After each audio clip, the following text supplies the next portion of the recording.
Hiya. There's definitely gremlins in the system today. So, that's a great start. That's a really great start. It feels like I haven't seen you guys for ages. It's been a long time. It's been a long time. Thank you so much for everyone who came to VegFest last weekend. VegFest was always like my Christmas. I called it like vegan Christmas because, of course, like you go there and you eat a lot, like you do at Christmas. But you also kind of like see all of your friends, and definitely like in the world that I live in, a lot of my friends are like so busy during the rest of the year, like doing animal rights things, and with their vegan businesses and that type of thing. And so like people don't generally kind of like go out very much. Apart from when it's Veg Fest and everyone makes like a real effort, and it's really lovely. Of course, that's not happening at the moment. So it was lovely to see some friendly faces and see you guys there and just kind of like take part in it and keep VegFest going until the point where we can actually have these like wonderful like massive events, and people can come and see me do this actually in the flesh, not cooking flesh. That's stupid. My new tagline is great, isn't it? I should not go into marketing. Anyway, hello to everybody. I was just checking that you guys could hear me because one of the gremlins that I did have today meant that I kind of like wasn't sure whether you guys were going to hear me. Okay, so do let me know if you can hear me. Can you hear me? This thing happened last time I did a live show, which was with the lovely Frances from the Female Glaze. So she is. Jeff is saying that he can hear me, but of course he can hear me. He's in the next bloody room. Oh, you can hear it on Facebook too. Okay. He's got me in surround sound today. When I was interviewing Frances from the Female Glaze, she's a vegan baker. During the actual show, where I can see, the show going on, and I can read all your questions. Like I have to have it up so that I can read what you guys are saying to me and answer whatever questions you might have. That's the whole point of doing this. But then at some point, it just kind of like said to me, this live video has ended. And I was like, are we on? Are we not on? I don't know. And so I had to like come out of it and then go back in. And you guys have been watching like the whole time with me and Frances going, what's happened? I don't know what's happened. Is it a problem your end? Is it a problem mine? I don't know. And the same thing just happened. So if that happens again, I'm going to carry on regardless. I'll keep on going. The show must go on. We've got a lot of lovely people in the room already. So we've got Colleen and Sally. Sally says I'm a bit out of sync, so I don't know if you got other people are having that problem as well. Rouge is here, one of my chef students. Karen, hello. Elizabeth, lovely to see you here. Albert, lovely to see you here too. And we've got Lynn, and of course we've got Jeff. So, have we got a Gino? No, Gino isn't watching today. He's out watching birds in the garden. Technically, he's watching the fence. He does that a lot.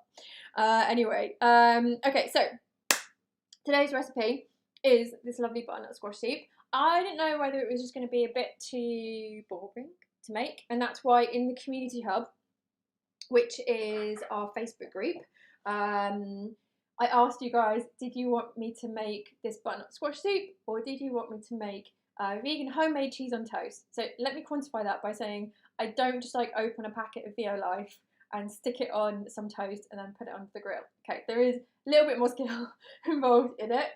I mean, occasionally, like when I'm a bit tired, I'm like, can I just show everyone how to make like beans on toast? Peanut butter and beans on toast is a speciality of mine when I'm feeling lazy, but no. It would be homemade. So we're going to do that, not next weekend, but the weekend after. Okay, so, Elizabeth is cooking with her daughter Emma, who's 13. Hello, Emma. Thank you for cooking along. Colleen says Gino had his peanut butter and pounds. Yes, he did. He only had a little bit of it this morning, though. My cat, Gino, loves peanut butter. He also loves dates and hummus and vegan cheese. Oh, my God. He once grabbed vegan cheese out of my hand as I was eating it. Yes. Jeff says I'm a bit out of sync. I think he means generally in life. So which I am. Paul is in the house and counting for us. He says it's the 159th show. 159th. That's amazing. Doug is here. Lovely to see you, Doug. Colleen suggests cheese on toast next week. Well, actually, next week we're going to be making a Valentine's Day dinner. No, dessert. I mean, you can have it for dinner if you want.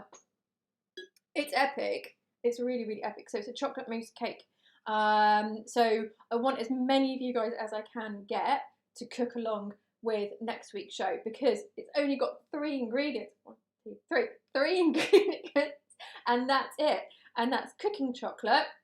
Has to be cooking chocolate, unless it's a chocolate that you know melts very, very well. And vegan cream, soya cream, the thin type, and frozen raspberries. And you can cover it with cocoa powder if you want. So that's 4. That's 4. 3 or 4. 3 or 4 ingredient chocolate mousse cake. So that's what we're going to be making next week. And I purposely make quite a big one. It is for 2 people, of course. And it's one of those that, you know, you're meant to just have 1 spoon so that you can feed each other. So it's very, very, very much like a Valentine's thing. And I think, like, for all of us, you know, Valentine's Day is going to be a bit different, just like any other celebration is different at the moment. And you may be used to, you know, booking that that table in that really lovely, expensive restaurant every year. And of course, that isn't going to happen. That isn't going to happen. So we want quick and easy and simple Valentine's dishes, but that feel a bit special. So we've got the chocolate mousse cake that we're making together. That's a really, really good one to make together. Definitely have to lick the bowl out as well. But also on the website, there is a really nice recipe for a champagne and mushroom risotto, which is really, really good as the main dish for a Valentine's meal, because it's champagne. You know, it kind of like, it feels a bit special, and you may well want to, you know, drink a bottle of champagne anyway. So it's not like you're just going to open a bottle of champagne just for the risotto. You're going to be opening it for the risotto and also yourself. And then this is a really, really, really, really good starter. Okay, so George said, I love your Dutch oven. What brand is it? It's Bon Chef. And this is actually from a company called Freshly Fermented. And they're a UK company, and I use them for all of my kind of fermenting things that I need. So any kind of like starter cultures or scobies, or you know, just like the little bits of kit that you need. They sell like kefir grains. They sell like ginger kefir grains as well. Really, really good company, Freshly Fermented. I bought this from them to make sourdough. So I'm still ongoing with my it's gluten-free sourdough experiments. But yeah, this is like one of these recipes that kind of like takes a bit longer. So I'm not able to share it with you just yet. Okay, right, on to today's recipe. This is like such a simple recipe. So do let me know if you guys are cooking along at home. We're going to come over to the overhead camera so that you guys can see all of the recipes. This week I have omitted words for the word recipe so many times. Like, Jeff's going to the kitchen, I'm like, Jeff, can you make me a couple of recipes, please? I've got recipes like on my mind, so I just keep interjecting that word the whole time. So you may have to translate this a little bit to actually make any sense of it. Anyway, right, I'm going to bring you to the overhead camera so that you can see all of the ingredients. And also, you will need to find the rainbow in today's show and tell me what is underneath the rainbow. And Elaine, one of my students, is also here. So hello. Okay, right. This is going to be one of those shows, I'm afraid. You know, one of those shows where I potentially get the giggles. So, right, okay, so we've got our butternut squash. We've got our oven on as well. So, a very, very important thing is to put the heat your oven to 200 degrees Celsius, 390 degrees Fahrenheit, gas mark 6. Oh, hello to Linda. Linda is another one of my students who is now in the room with us. Lovely to see you here. So get your oven nice and hot. So You know, make sure it is completely up to temperature. If not, you know, it's been up to temperature for, you know, about 10 minutes before we actually put this into the oven, just to make sure that the heat is nice and stable. And so with our butternut squash, you know, I said 1 kilo of squash, and the reason for that is because butternut squashes can come in all sizes. You know, they can be like small, and they can be much bigger than this. So I said 1 kilo, because I think in a recipe, you know, you need that guidance, you need that guidance. And also the same with the onion as well. I said 150 grams of onion. I did say 1 onion, but my onions before were quite big, and now they're not so big, so I've got 2 onions, so around 150 grams. Rouge says it's just found the rainbow, and Colleen says engagement pics under the rainbow. Almost. I'm going to have to hold this closer to you. This has actually more to do with next week's show than this week's show. There we go. Jeff's not allowed to guess. And then onto our garlic. So with our garlic, you know, again I said like 20 grams because all garlics are, you know, different shapes. Even when they're from the same bulb, they can be a different size. And when I'm picking my garlic, because we're going to be roasting it, right? We're going to be, you know, bunging the squash and the onion and the garlic into the oven, because this is going to be a really, really, really easy way to cook it whilst also keeping lots and lots of flavour. So because we're going to be roasting these, I want to make sure that I pick garlic where the skin, oh there you are, sorry, I'm using a new camera today, where the skin is still intact, because that's going to mean that it's not going to dry out too quickly, it's not going to cook too quickly, because if garlic is left in the oven for too long, it goes really, really chewy and it's not going to blend well enough. So these two are fine. I can see that the skin is still intact in those. And let's just see with the next ones. I think these ones are okay. I mean, when I was doing the here's one I made earlier this morning, I had a few where the skin was just kind of like coming off. And see with this one, oh, there you are, sorry. It's exposing the actual clove underneath, and I don't want that. So I'm going to put that one to one side and use that for something else. This one is fine. The new camera's good today. Right, okay, so you guys have guessed.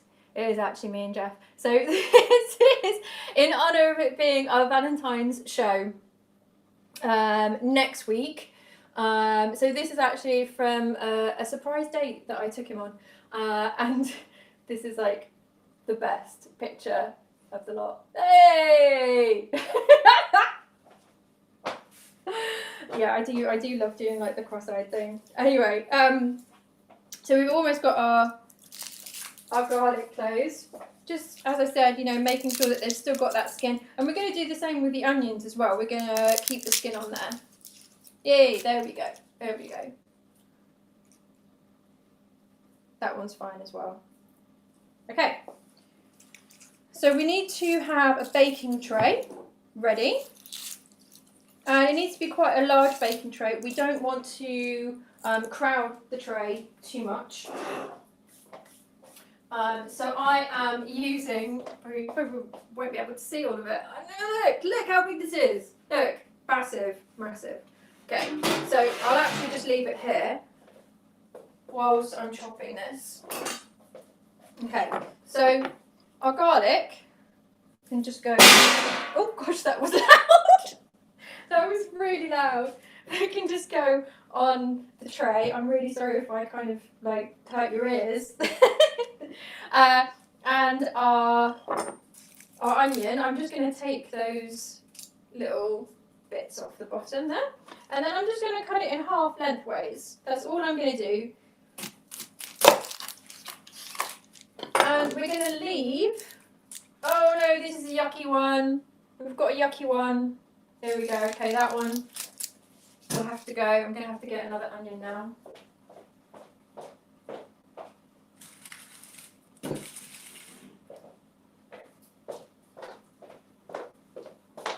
There we go, guys. Right, just so that you know that this is actually a live show. There you go, that's what happens. Okay, so again, I'm just gonna cut lengthways. Yay, this one's fine. But I'm gonna keep all of that skin on. Okay, and we're gonna put it cut side down.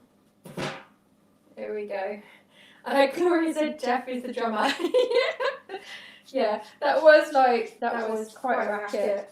And exactly the same with this one. So just put it lengthwise.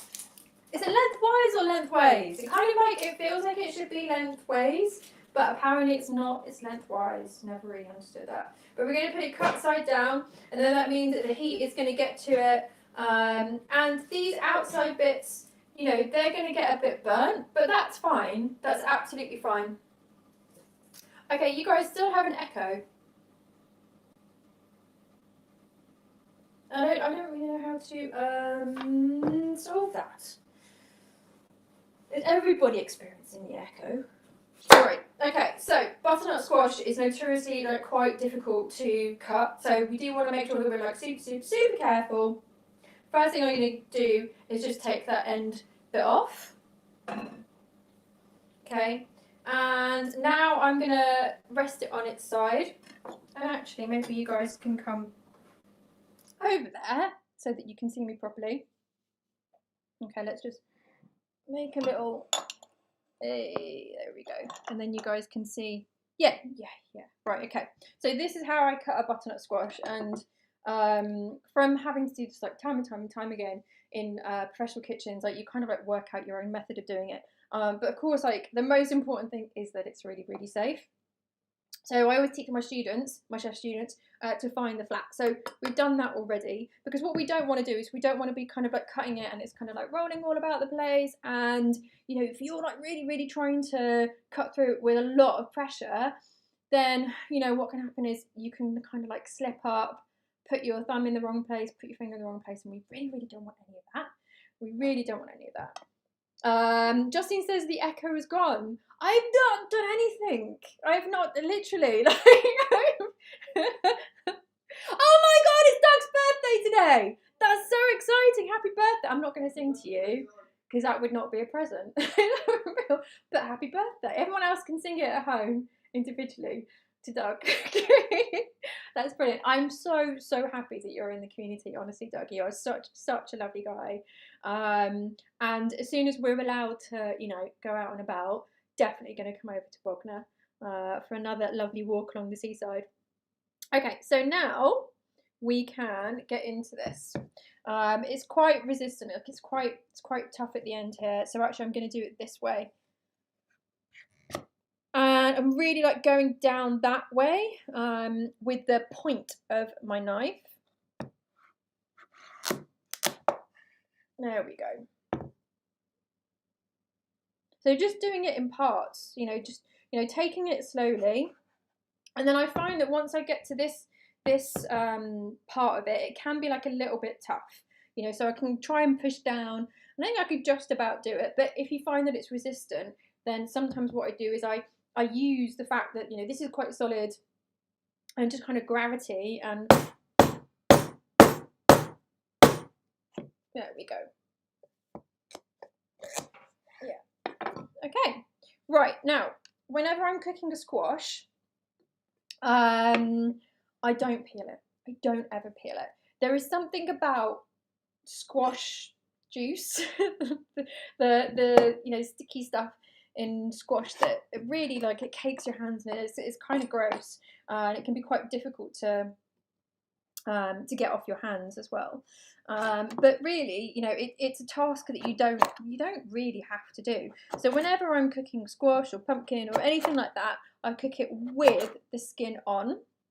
So we're just going to cut it into big slices, like half moons, like that, and just pop it onto the tray.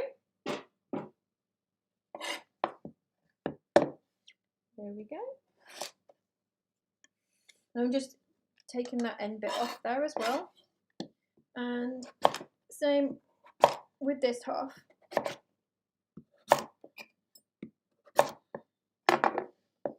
we go. Yay. Right, okay, so now we just need to put that in the oven. We don't need to put any oil on this at all. You know, in fact, like, this is an oil-free recipe. If veg has a lot of water in it, generally it doesn't need oil to roast. I would say the only exceptions that I've found is potatoes and beetroot so far, and I would say aubergine as well. So they're the only like three things really that I've found definitely need oil. You know, even with sweet potato, absolutely fine, like with no oil whatsoever. Okay, so let me just see if I've got any comments. Okay, no, you guys are just chatting amongst yourselves. Okay, now we're going to put this into the oven for around 30 minutes until the butternut squash is cooked. But with our garlic, we do need to cook that for less time. So depending on the size of your garlic, it might take 5 minutes to cook, it might take 10 minutes to cook. If you have a really big garlic, it might be, you know, 15 minutes or something like that. So really, you kind of got to judge that for yourself. But one of the things that happens with roasted garlic is that it gets to the point of being perfect, and then it quickly turns into this like hard-boiled garlic clove, which is just gross. You know, it's like really chewy and crunchy, and because it's got a lot of sugar in it. Actually, garlic has a lot of sugar in it, natural sugars. You know, and that's why it's quite sticky when we're chopping it as well, because of those natural sugars. But you guys have to kind of like, you know, think, well, you know, is my garlic quite small? Is it quite big? And therefore, you know, flex the time based on that. But of course, you know, what you can do is like during the cooking process is check it. But one word of warning with this, roasting these does create a lot of steam. So open the oven door, step back, and then look at it. And I have forgotten to do that many times. And I'm sure that you will too. But you know, just try to remember that, you know, as much as possible, because it can be a bit like, oh, you know, it's not very pleasant. Okay, so Linda's saying, did you keep the seeds in? Yep, absolutely. I'm not going to include those in the soup at all. I'm just going to take them out. But for roasting purposes, we can just leave them in. Some people do like to eat them. I don't particularly like the seeds that come in the butternut squash, even though I like pumpkin seeds, because these are a little bit different. But I would say monkeys absolutely love them. I've been a chef on a monkey sanctuary, in fact 2 monkey sanctuaries, and when I was in South Africa, I learned that the monkeys actually really love butternut squash seeds. So sometimes I would go and see the monkeys and take them all the squash seeds, if that was what we were having for dinner that night. So so if you guys have any monkeys nearby, they will love the seeds. They will really love the seeds. Right, okay. I'm going to pop this in the oven now.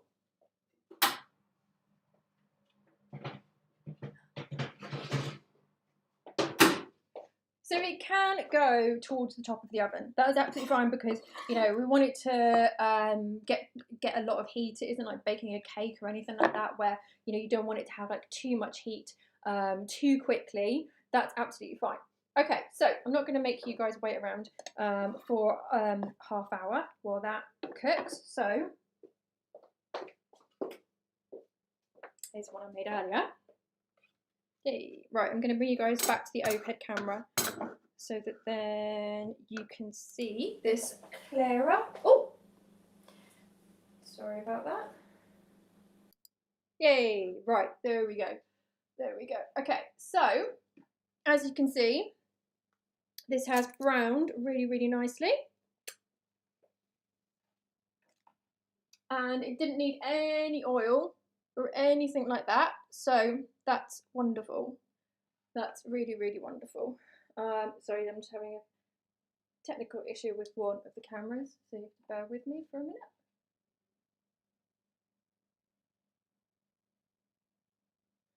Right. Okay, sorry about that, guys. Right, so as you can see, really nice and roasted. We don't want to roast them so much that they're really brown. And the reason why is that when we make the soup, it would really, really affect the colour, and we want that bright, vibrant orange as much as possible, So, you know, if we overcook them, whilst that's really, really nice if you're just, you know, eating like roasted veggies, it's very nice to kind of caramelize them and get them to be quite brown and, you know, that type of thing, because there's that kind of bitterness that goes really, really well with a sweet vegetable like this. Really, really delicious combination. But when we're making something like a soup or a sauce, you know, anything like that with these like bright coloured veggies, you know, sweet potato is exactly the same. We don't want to brown them very much because you will end up with quite a brown soup. We want this to be as orange as possible. And just on that note, there is another option for flavouring this. So I'm going to go with the rosemary today, very seasonal. It's kind of like what I'm feeling at the moment.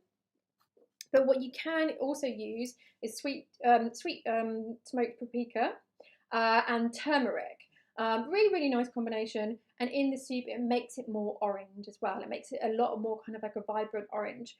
Okay, so now we've got to this stage. Well, we don't just want to make a soup with these kind of like bits and pieces, do we? We want to actually take the flesh out of the skins. So really, really easy way to do this.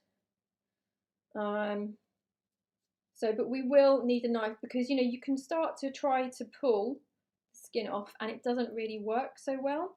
So just with a knife, there we go, and we can just pop that into our pan.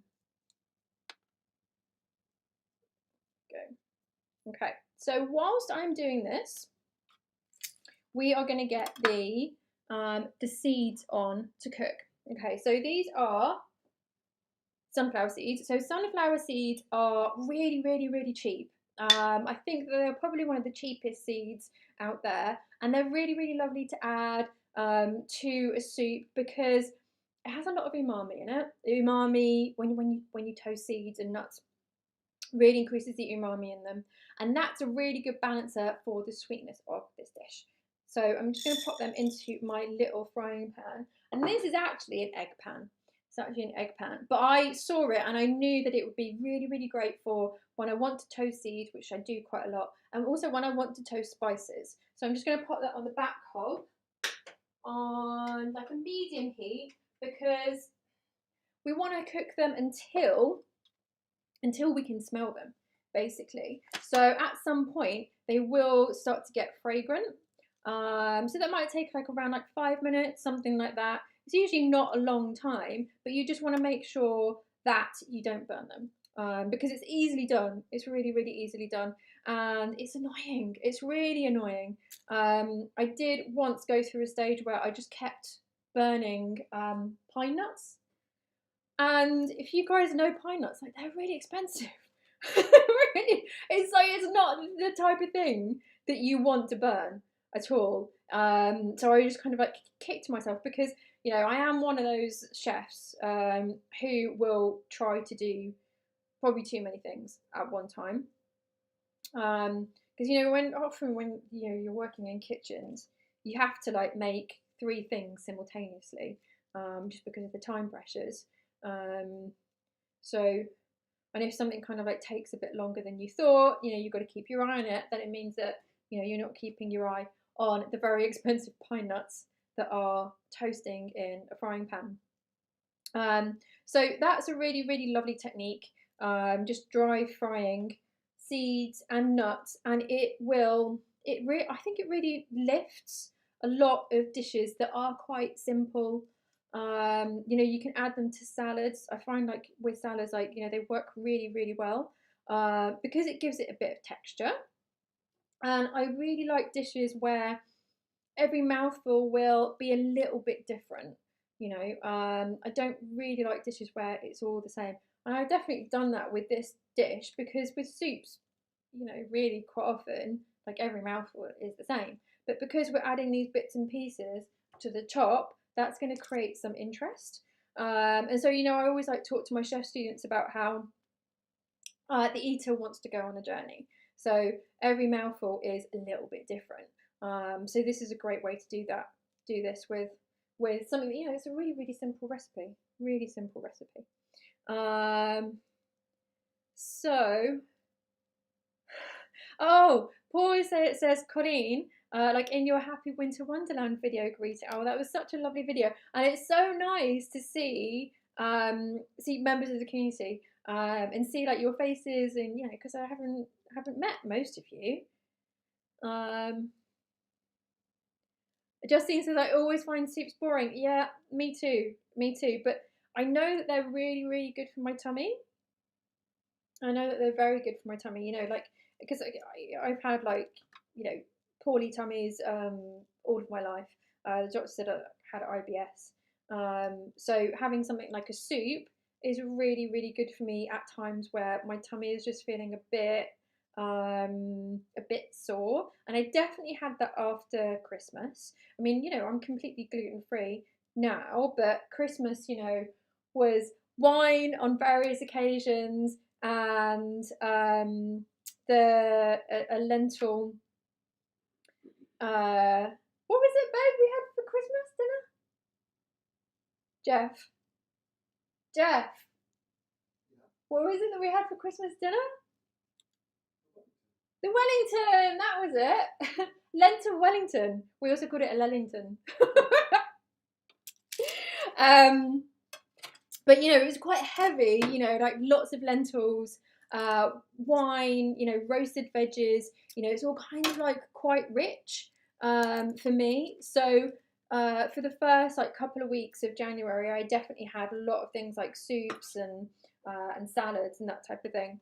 Okay, so I'm on to my lovely pieces. I'm going to have to come and show this to you. This looks so, so delicious.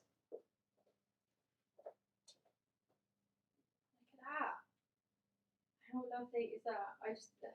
Roasted onions are just so, so delicious. Honestly. And the other day I actually used some shallots, some really, really lovely shallots from Natura, and just roasted them and served them. It was like a side dish with some vegan feta, which was really, really nice. So we're just like taking the onion out of those outer leaves. Okay, so any leaves that are, you know, a bit kind of crunchy, kind of like quite thin, that type of thing, we want to leave those to one side, okay? We don't want to put them in our soup. There we go.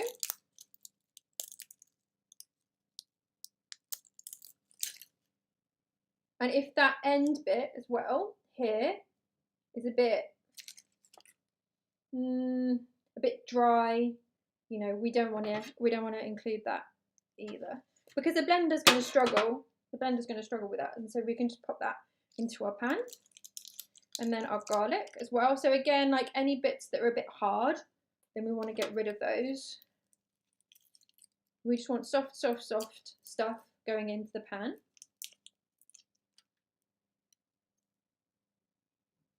There we go. Oh, you guys love the roasted onions as well. They're so good, so simple, so simple. I think also, you know, part of the reason why I like them is because you don't need oil on them, so you don't get that kind of like heavy, like roasted veg, you know, thing going on with them. It's just like loads and loads and loads of flavour. So I'm just going to take this, put this to one side, and then give my hands a little rinse.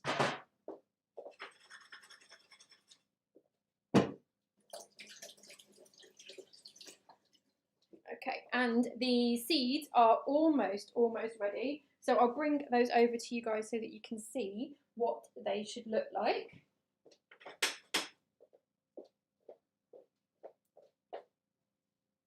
There we go. So we can see that the colours are changing slightly. We can keep them going for a little bit longer, but they will have a lot of flavour already. Oh, and as I said before, you know, we just want to make sure that we don't overcook them. So do make sure that you keep an eye on them. Okay, right, so now we've got all of our veggies in a pan, and we can chop up our rosemary. So unfortunately, one of the things right with rosemary is that a hand blender really struggles with rosemary, unless you're lucky enough to have the type of rosemary that's a bit softer. This one isn't that soft, so I'm going to have to chop it up before I put it into the pan. The other alternative is that you can use a high-speed blender, and a high-speed blender will probably will be able to cope with the rosemary. So you may not have to chop it up. If you've got a good high-speed blender, it may be absolutely fine with the rosemary. And this is rosemary again from Natura. They're a company that I really like their products. They are expensive, but I do find that there is quite a big difference in quality and flavour.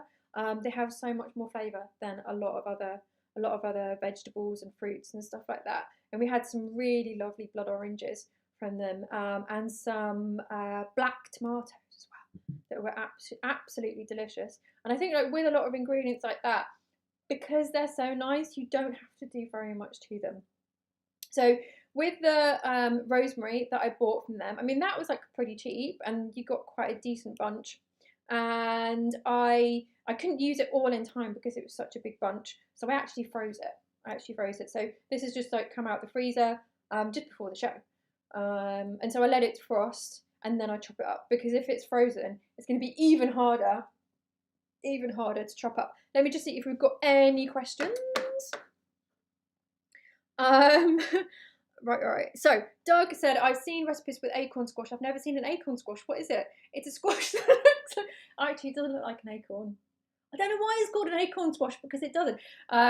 Yeah, but they're lovely. Really lovely. Oh, sorry. Just making sure that these are, yeah, these are done now. And I could definitely smell them. You know, I could smell that they're done. They don't want to cook for any longer. So to stop them from cooking, I'm going to pop them into this lovely plate here. There we go. So, you know, if they're like a little bit like undercooked, you could just leave them in the pan. That's fine. But I could tell that these are getting to the point where they're going to be overcooked if I leave them any longer. So I'm going to take them out of the pan, put them in this little bowl, and then keep them to one side until we're ready to serve. Right, okay. So everyone loves onions. Linda says, what can we use instead of rosemary? And Colleen has replied, sweet paprika and turmeric. But to be honest, babe, like there are so many different options, because butternut squash goes with actually like quite a lot of different ingredients. So all of the woody herbs it goes with, you know, sage, rosemary, thyme, it goes really well with. But we can also make it into like a spicy thing. You can use ginger and chili with it. You can even add a bit of coconut milk to this as well to kind of keep with that theme. So it's, you know, it's quite flexible. It is quite flexible. Gloria says, shall I send you some from our huge rosemary plant? Well, actually, Gloria, I have asked the gardener if we can have a rosemary plant in our garden, because I buy it so much and it just seems a bit silly, because in this country it grows really well. Okay, so let me just grab my knife. There we go. There's my knife.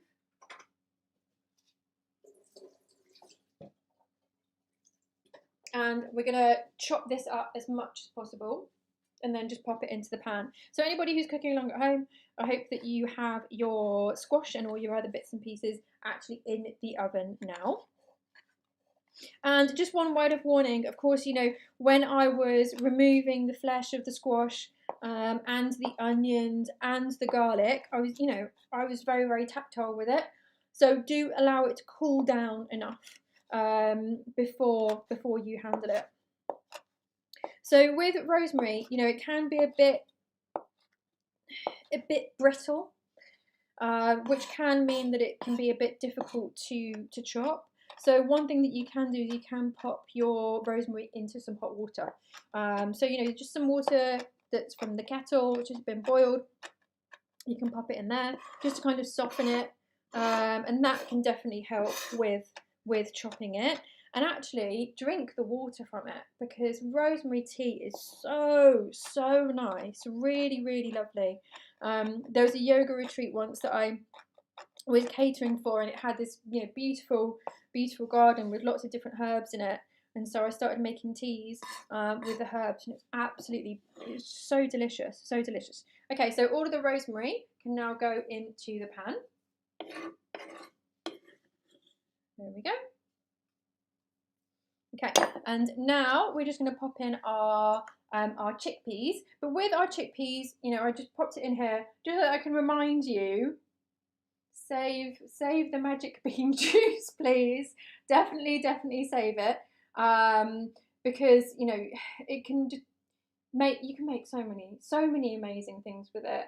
So I love making mayonnaise with it, and of course, you know, you've got things like meringues, and there's lots of different cookies that you can make with it too. So we've got amaretti on the website, and that uses fluffed up aquafaba. So you know, it's a really good excuse just to, you know, make another recipe. But what you can do is, you know, like, you know, if you're not in a position to be making cakes and cookies and meringues and whatever, that's understandable. But this freezes really well. So with the aquafaba, I pop it into a Tupperware and I put it in the freezer, and then when I need to use it, I bring it out the freezer, let it defrost for a while until a bit of it has melted, and then pour off what I need into, you know, a tablespoon so that I can measure it out and just see if, you know, do I need to defrost it for a bit longer, do I need more, basically. And I have kind of like cheated every now and again because I'm always in a rush, and I've actually put the Tupperware into a pan of hot water to allow it to melt, and then taken the aquafaba from that, and it hasn't affected the aquafaba at all. I've still been able to get like a really like fluffy consistency, so you know, don't worry about that. The other thing that you can do is that I've got a cake pop tray. So you know, it's like a cake tray with lots of spheres in it, and each sphere takes 1 tablespoon, which is just phenomenal. Like, I love stuff like that. So it meant that what I can do is I can put my aquafaba into this cake pop tray, and maybe you've got like ice cube trays that you could just, you know, use it in exactly the same way, and just measure how much water goes in there. And that meant that, you know, if I got a recipe that says I need 3 tablespoons of aquafaba, then I can just like pop out 3 of them, which is brilliant, really brilliant. But we're not going to use the aquafaba today. I'm going to have to make something else. So we're just going to use the chickpeas. So the chickpeas are going to go into the pan. There we go. And we've got our water here, but I'm not going to add all of it in one go. And the reason why is that when we're blending anything, or even like when we're making a batter, you know, when we've got like dry ingredients and we're going to be adding like wet ingredients to them and we're going to be mixing it together, it's better to do it incrementally. And the reason why is that generally, if we do that, we can get out the lumps and stuff like that, and it enables us to mix it really well before adding, you know, too much water, and then it gets a bit sloppy and it can be difficult to like blend the lumps out because you're chasing things around the pan. So we're just going to start by putting half in. There we go, and it's 1 litre of water, and then we've got our stock cube, and I'm actually using something different today. So you guys will know, you guys who come to the show all the time will know that quite often I use stock powder, and actually I'm using a callow mushroom stock cube today, because, you know, I've got them in my cupboard. They're very nice, very nice, and also mushroom goes really well with butternut squash, and it just kind of like feels like quite autumnal. Okay, so, and then what we also have is some miso. Okay, so I've got a tablespoon of miso here. This is red miso that I've got here, but you guys can use, you know, white or brown if you want to. So when it comes to miso, basically the white miso is at this end, then you've got the red miso, and then you've got the brown miso. White miso is sweet, red miso is sweet and salty, and brown miso is salty. So, you know, you've got to kind of like factor in with that, you know, how salty do you like your food? You know, if you're somebody who doesn't have like, you know, much of a tolerance for salty food, then maybe use the white miso. Or if brown miso is all you've got, then just use a bit less of it. Just use a bit less of it. But it's great to put miso into a soup like this because it has such great like healing properties. It's really, really great for guts as well. Really, really great. But we need to make sure that we don't boil it too much. So when we cook our soup, we are going to warm it through. So, you know, like a lower temperature, but cooking it for longer. We are not going to boil it at all. We're not going to boil it. Okay. So, sorry, I've missed a few questions here. Laura, oh Laura, I didn't realise you were here. Thank you for joining me. Says my sunflower seeds are mixed with pumpkin seeds. Is that okay? Yes, absolutely fine. Absolutely fine. Karen says, do you grow rosemary in your allotment? Really easy to grow. No, we don't. We don't. But I'm hoping that we're going to have some in the back garden because, you know, if it's in your back garden, it's just so much easier, isn't it? Oh, and Julie's here, and she says cinnamon is nice. That's a really great addition. Really great addition to this. Colleen says, oh, I had a butternut squash and sage salad once. It was such a lovely combination. Yeah, absolutely. Absolutely. Okay, so I'm just going to pop my miso into the pan.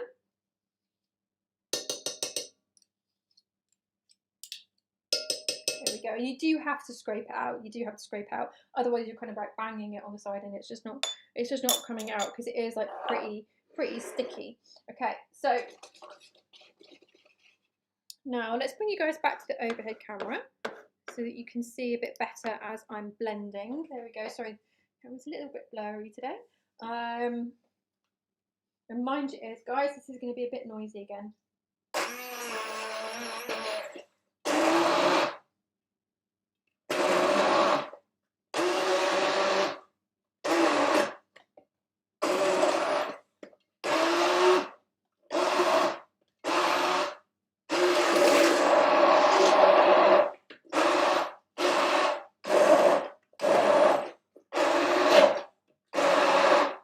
And so because I haven't added all of the water, I can really easily see where the veg is that needs to still be blended.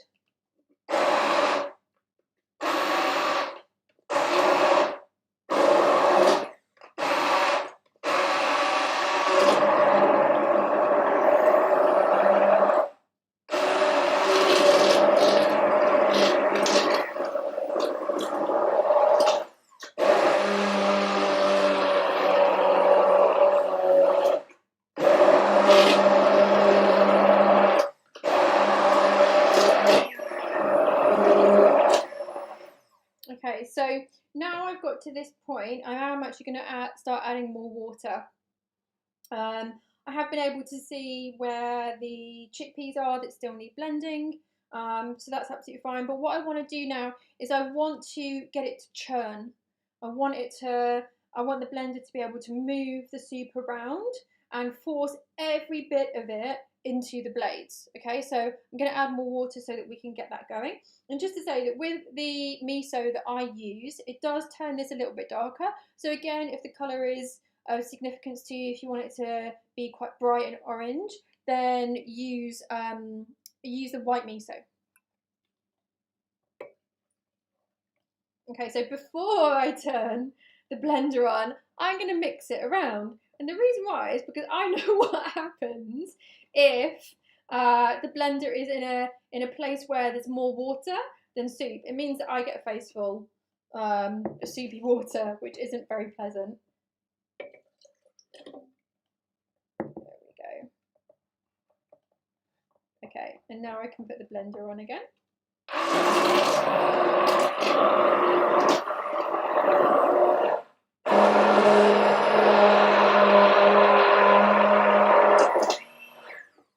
And you see, occasionally it was getting to churn the soup, but it's still a bit too thick for that. Just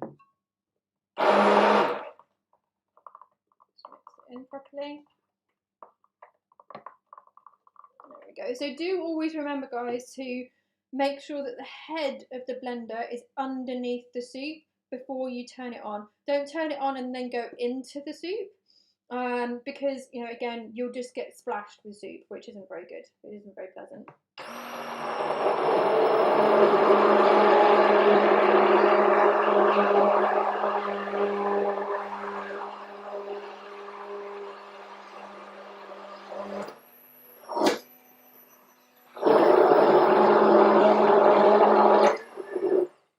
So as you'll see, I am lifting it and just tilting it to one side.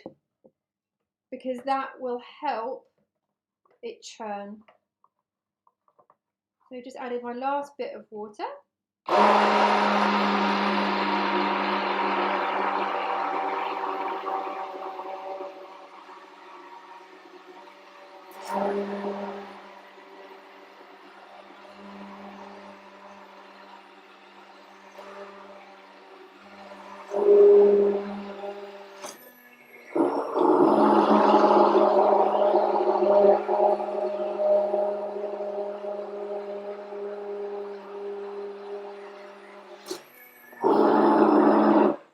Okay guys, so I don't know if you guys can see from there, but there are still little flecks of rosemary in the soup. I'll hold a little bit up to show you. There we go. Right, where are you? There you are. And you see how resistant that rosemary is to actually being blended. You know, it's a real shame because, you know, it would like cut out a step. But with a hand blender, it really can't take on the power of rosemary, unfortunately. So it is better to chop it up beforehand, or the alternative is, sorry, let me just pop this on. There we go. The alternative is that we could use one of these. There we go. We could use a high-speed blender. So if you guys have got, you know, a Vitamix or a Blendtec or, you know, a NutriBullet or anything like that, then for soups, you know, it will make it really fine, and it should be able to take on rosemary. So, you know, that is an option as well if you want it really blended very well. But I think we did quite well. That's really good. That's blended very well. I'm really pleased with that. So it's got an absolute ton of flavour. Do taste it at this point because you want to see, does it need any more salt, because we've added the miso in there, which is salty. We've also added a stock cube or stock powder, and there's some stock powder and stock cubes that actually they have a bit of salt in. So the marigold one that I usually use, it actually has a bit of salt in. Okay, so we're going to heat this up, but we're going to do it really gently. And I always think that with, you know, soups and stews and stuff like that, it's better to heat it on a lower heat, but for a longer time. Because if we do that, then it retains a lot of heat. So, you know, as you are actually, you know, eating it, you've got it in your bowl and you're eating it, you know, if you're going to want to take your time with it, well, you know, you want it to still be hot by the time you get to the last spoonful, really. And so in order for that to happen, we need to heat it for, you know, like 5-10 minutes, something like that. But I'm going to pop the lid on, and that can just help conserve a bit of heat, which also, of course, means that we're saving a bit of electricity as well. So I always try and use a lid with a pan as much as I possibly can. Okay, guys, so I actually think that mine needs a bit more salt, so I'm going to go and grab some salt. No questions. Do let me know if you guys have any questions. So we've got some pink Himalayan salt here. Now, yeah, we're going to be topping this with our seeds, which will have like a kind of savoury note. Not necessarily salty, but savoury. A really nice snack to have.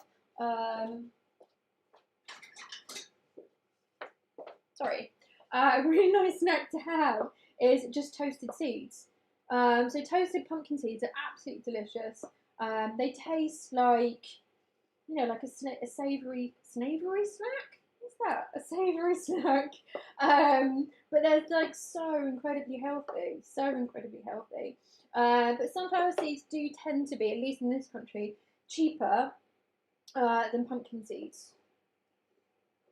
There we go. So I'm just making sure that this doesn't, you know, boil or bubble or anything like that. And if you're worried that it's getting a bit too hot, then stir it. So stirring is a really great way of bringing down the heat of something that is in a pot. I would say, you know, I only use it if it needs to be brought down a little bit. But that's just a good method to make sure that it's heating gently, and you know, the stuff at the bottom isn't getting like you know, too hot too quickly. So just exactly the same process as, you know, like making custard. You know, you don't want that to heat too quickly either. Okay, so Doug says perfect food for freezing for the week ahead. Sorry, perfect food for the freezing week ahead predicted for the UK. Okay, I get. I thought you were saying, you know, it's perfect food to freeze for the week. Yeah. So yeah, Jeff told me this morning we've got snow coming. Apparently. Okay, so let me just taste this. That's really yummy. Really, really yummy. So I'm just going to let that heat a bit longer. It doesn't need any more salt, so we can pop that away. And so we've got our seeds that are going to be one of the toppings, but we also have these lovely things. So these are pink peppercorns. You guys can use black peppercorns if you want to. There are lots of really, really amazing peppers out there. So if any of you guys are in the UK, do check out the Spice Shop. I believe that you can get stuff from them online as well, but they have quite a few different stores all around the UK. There was one that I used to go to in London, which is in Portobello, near Portobello Road Market. And so I managed to get some really, really interesting peppers from them. That all have like a slightly different flavour. Really, really lovely. But pink peppercorns are great for making a dish look pretty. So, you know, if you guys are into taking photographs of your food and stuff like that, then it's a really, really, really nice addition to any plate. So I have just popped some in my pestle and mortar and given it a little bit of a grind. The flavour of them is absolutely delicious as well. Really, really, really delicious. And on this dish, it's going to look fabulous. Really fabulous. Okay, that's our pink peppercorns. So let's just have a look at this and see how it's getting on. I can already see that there's steam, so, you know, it's good that I'm keeping an eye on it. Colleen says, running out the door to work now. Everyone have a lovely day. Doug, I hope you have a wonderful birthday. I have all the ingredients, and I'm going to make the soup later today. Good. Thank you for joining us, Colleen. Okay, let me give this a... There we go. Okay, so now I can get myself a dish for this. There we go. So as I said, you know, this is a recipe that you can really change to make it your own. So, you know, if there are other herbs you'd like to add, then do. To be honest, I can't think of a herb that wouldn't go well with butternut squash. Like I can't think of one. So you know, coriander goes really, really well with it. Tarragon, I think tarragon is like such an underused herb. So I'm going to add a little bit of, this is soya yogurt, but you can use cream as well. I've tried it with both. You know, if you're putting chili into your butternut squash soup, which I think would go really, really well, then you might want to pair it with some yogurt which is quite cooling, or even coconut yogurt, which would be a really, really lovely flavour combination. Okay, so I'm going to bring this to you guys now so that you can see, because it's so pretty. So pretty.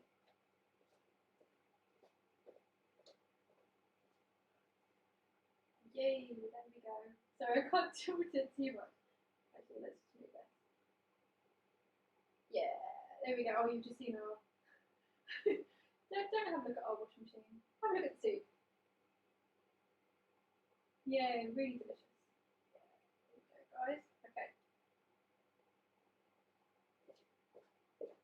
And of course I need to do a taste test, even though Denise isn't here. I think I haven't seen her yet today.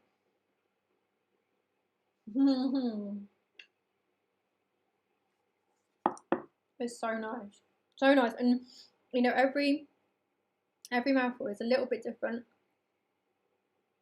because those you know, various like additions that we've made to the top of it. And it's really nice to have these out on the table as well as you eat, because you know, as you eat the soup and you get like halfway down and then down to the bottom, you might want to add like a bit more. So I always, you know, will put these out on the table. So there we go, guys. Really simple recipe for you today. I hope that if you are cooking along, I hope that it's going really well for you, and please do pop pictures of your soup in the community hub, because I'd really love to see it, and also I would really love to see you. So if you can, take a picture of you with the soup. I love the food selfies. Okay, great, guys. Doug said I'm currently making duck soup in a tub with added Epsom salts. Doug, are you in the bath watching this? Well, I guess we know each other that well, don't we? So there you go. Okay, right. Thank you so much, everyone, for joining me. Join me next week for a lovely Valentine's dessert recipe. Really super easy. Just 3 or 4 ingredients. And you know, if you guys are gonna have to stay in for Valentine's night and you know, make a 3-course meal, then I've totally got you sorted. So thank you very much. I hope that you guys have the most wonderful of days.